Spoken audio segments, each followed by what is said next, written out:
আসসালামু আলাইকুম। আমি ডাক্তার মোহাম্মদ মুরাদ চৌধুরী। আমি একজন শিশু রোগ এবং শিশু কিডনি রোগ বিশেষজ্ঞ। বাচ্চাদের জ্বর হলে আমরা বাচ্চাদেরকে নাপা সিরাপ বা এইচ সিরাপ বা প্যারাসিটামল সিরাপ খাওয়াতে বলি। আমার আজকের এই ভিডিওতে নাপা সিরাপ বা এইচ সিরাপ বা প্যারাসিটামল সিরাপ একবার খোলার পরে কতদিন পর্যন্ত বাচ্চাকে খাওয়ানো নিরাপদ এই বিষয় নিয়ে কথা বলবো। নাপা সিরাপ বা এইচ সিরাপ বা প্যারাসিটামল সিরাপ একবার খোলার পরে ম্যাক্সিমাম 7 দিন পর্যন্ত বাচ্চাকে খাওয়ানো নিরাপদ।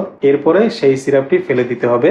বাচ্চার যদি জ্বর বা অন্য কোনো কারণে আবার প্যারাসিটামল সিরাপ খাওয়ানোর প্রয়োজন হয় তাহলে নতুন করে একটি প্যারাসিটামল সিরাপ বা নাপা সিরাপ বা এইচ সিরাপ কিনে বাচ্চাকে খাওয়াতে হবে। যদি 7 দিনের বেশি পুরনো নাপা সিরাপ বা এইচ সিরাপ বা প্যারাসিটামল জাতীয় সিরাপ বাচ্চাকে খাওয়ানো হয় তাহলে বাচ্চার নানান ধরনের শারীরিক সমস্যা দেখা দিতে পারে।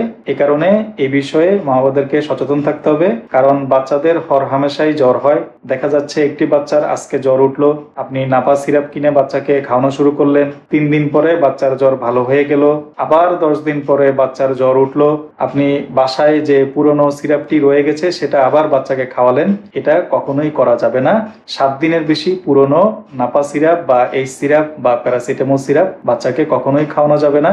যদি প্রয়োজন হয় পুনরায় একটি নাপা সিরাপ বা এইচ সিরাপ বা প্যারাসিটামল সিরাপ কিনে বাচ্চাকে খাওয়াতে হবে। স্বাস্থ্য সম্পর্কিত নির্ভরযোগ্য ভিডিওর জন্য আপনারা আমার এই ইউটিউব চ্যানেলটিকে সাবস্ক্রাইব করে রাখুন। এছাড়া আমার একটি ফেসবুক পেজ আছে যেখানে আমি নিয়মিত শিশু স্বাস্থ্য সম্পর্কিত বিষয়াদি শেয়ার করি। আপনারা সেই ফেসবুক পেজটিকেও ফলো করতে পারেন। ধন্যবাদ সবাইকে।